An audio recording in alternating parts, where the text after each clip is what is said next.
आज वैशाख शुक्ल पूर्णिमा, जिसे बुद्ध पूर्णिमा के नाम से जाना जाता है। आज ही के दिन सारा विश्व करुणा, शांति, अहिंसा, मैत्र भाव, ज्ञान के अवतार गौतम बुद्ध का जन्मोत्सव मनाता है।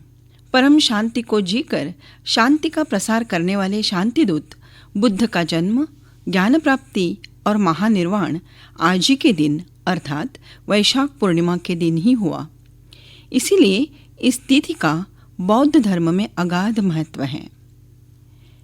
सारे विश्व का अपने अद्भुत दर्शन से मार्गदर्शन करने वाले इस महामानव का जन्म भारत की धरती पर हुआ, यह भारत के लिए गौरव की बात है। उनका पूरा जीवन दुख का अंत और आत्मिक सुख की खोज के लिए समर्पित रहा। उनके अनुसार मनुष्य की इच्छा या लालसा ही दुख का मूल कारण है। लालसा मुक्त मनुष्य ही सुख की राह पर चल सकता है। शील, समाधि और ज्ञान ही महात्मा बुद्ध की शिक्षा का सार है। परस्पर प्यार, विश्वास, करुणा, मित्रता, इन्हीं शब्दों में छिपा है बौद्ध धर्म का अर्थ। महात्मा बुद्ध का कहना था कि मनुष्य जिन दुखों से पीड़ित है, उनका कारण अधूरा ज्ञान ही है। अनुभव से प्राप्त पूर्ण ज्ञान से ही दुखों से मुक्ति पाई जा सकती है। महात्मा बुद्ध की इन बातों को आज दुनिया में करोड़ों लोग अपना आदर्श मानते हैं। भारत में कई धर्म के लोग रहते हैं। हर धर्म का उद्देश्य मानव मात्र की सेवा ही है। इंसानियत की इसी पाठ को महात्मा बुद्ध ने नए सिरे से पढ़ाया।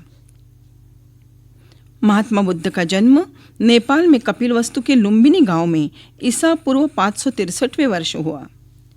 गौतम बुद्ध का बचपन का नाम सिद्धार्थ था। शाक्य वंश के राजा शुद्धोधन और रानी महामाया के पुत्र के रूप में सारी सुख सुविधाएं उन्हें विरासत में ही प्राप्त हुई थी। सिद्धार्थ के जन्म काल में ही एक महान सन्यासी ने यह भविष्यवाणी की थी कि सिद्धार्थ या तो महान सम्राट बनेगा या फिर एक महान सन्यासी। लेकिन गौतम बुद्ध सम्राट बनने के लिए नहीं, मानवता का एक नया अध्याय लिखने के लिए इस दुनिया में आए थे। राजा शुद्धोधन ने बचपन में सिद्धार्थ के लिए सारे राजभोग की व्यवस्था की थी, परंतु सिद्धार्थ का मन विलासिता में या राजपाट की शिक्षा दीक्षा में कभी नहीं रमा। संसार के दुखों से उनका मन बेचैन रहता। बचपन से ही उनका मन दयाद्र तथा करुणा से भरा था। घुड़दौड़ में जब घोड़े दौड़ते और उनके मुंह से झाग निकलने लगता, तब सिद्धार्थ उन्हें थका जानकर उन्हें और नहीं दौड़ाते। तब जीती हुई बाजी हारने में उन्हें बिल्कुल दुख नहीं होता। खेल में भी सिद्धार्थ को खुद हार जाना पसंद था, क्योंकि किसी को हराना या किसी का दुखी होना उन्हें कदापि पसंद नहीं था। मारने वाले से बचाने वाला श्रेष्ठ, यह भी तो उन्होंने बचपन में ही साबित किया था, जब भाई देवदत्त के तीर से घायल हंस को तीर निकालकर औषध पट्टी कर बचाया था। मारने वाले से बचाने वाला श्रेष्ठ, यह भी तो उन्होंने बचपन में ही साबित किया था, जब भाई देवदत्त के तीर से घायल हंस को तीर निकालकर औषधि पट्टी कर बचाया था। संसार के दुखों से उनका मन सदैव बेचैन रहता।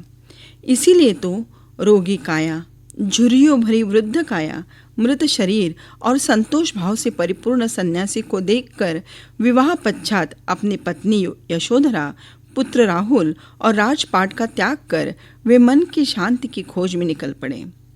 काफ़ी खोज के बाद भी उन्हें जीवन मृत्यु के रहस्य संबंधी तथा सांसारिक दुखों के संबंध में अनेक प्रश्न सतत सताते रहे। इन प्रश्नों का उत्तर पाने के लिए उन्होंने कठोर तपस्या करने के लिए मन बना लिया।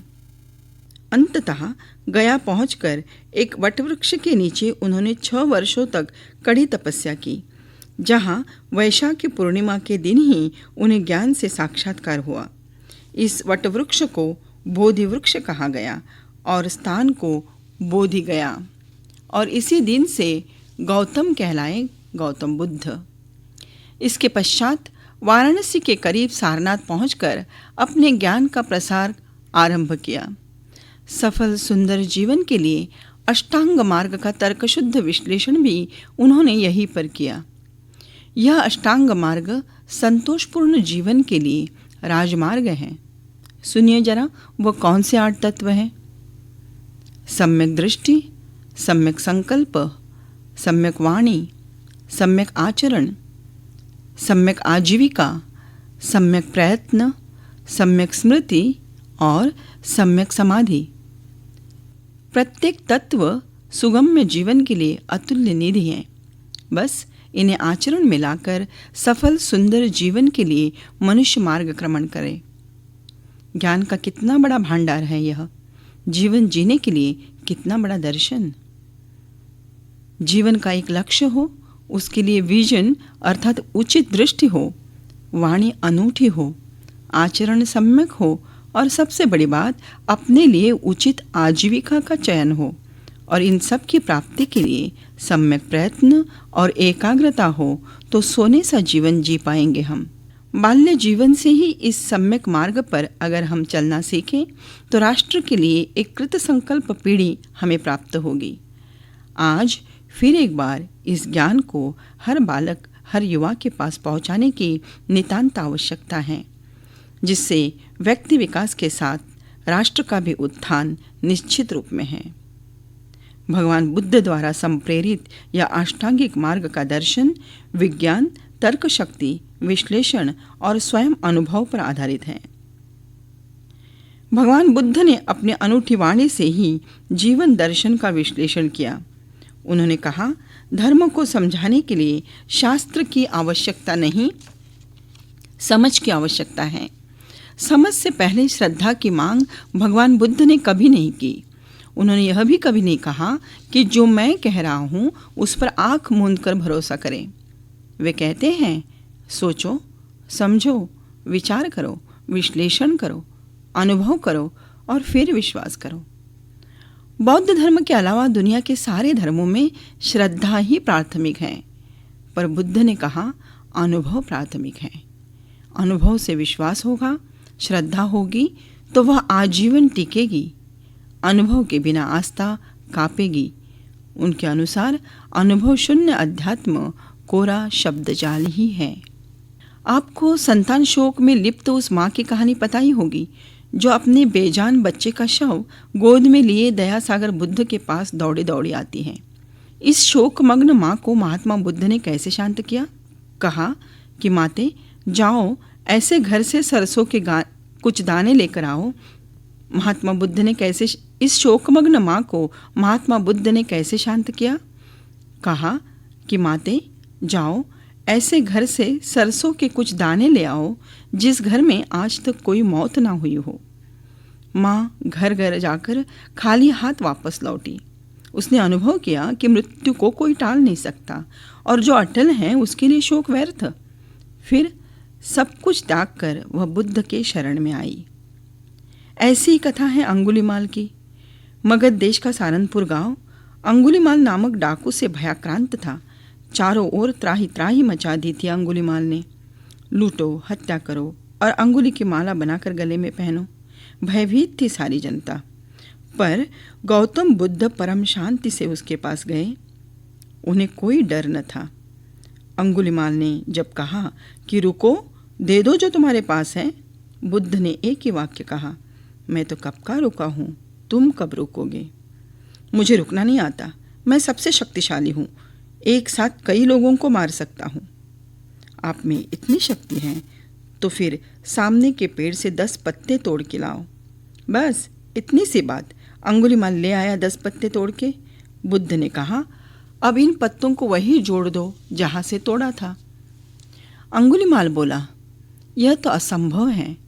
फिर शांत चित्त से बुद्ध बोले, जिसे जोड़ना नहीं आता उसे तोड़ने का क्या अधिकार?